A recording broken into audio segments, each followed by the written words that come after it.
Ourense contará con 2 nuevos hoteles. Al previsto en Celso Emilio Ferreiro de 4 estrellas se unirá otro que tendrá su ubicación en la calle Cardenal Quevedo, delante del Colegio de las Franciscanas. Esta misma mañana se cerraba el acuerdo para ese nuevo establecimiento que tendrá 50 habitaciones. Así lo adelantó en la entrevista de hoy el director general de Turismo y Termalismo, David Cortón. En total, las 2 nuevas infraestructuras suman más de 100 plazas de hotel.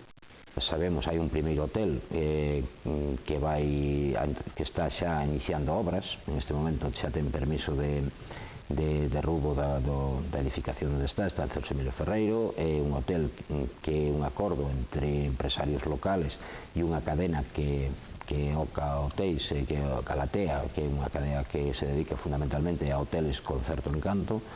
4 estrellas, 46 habitacións. Isto está iniciándose obra, pero en este momento acabame de confirmar fai media hora pois o acordo entre outros inversores e outra cadena para outro hotel de unhas 50 habitacións pois na mesma, cerca dese.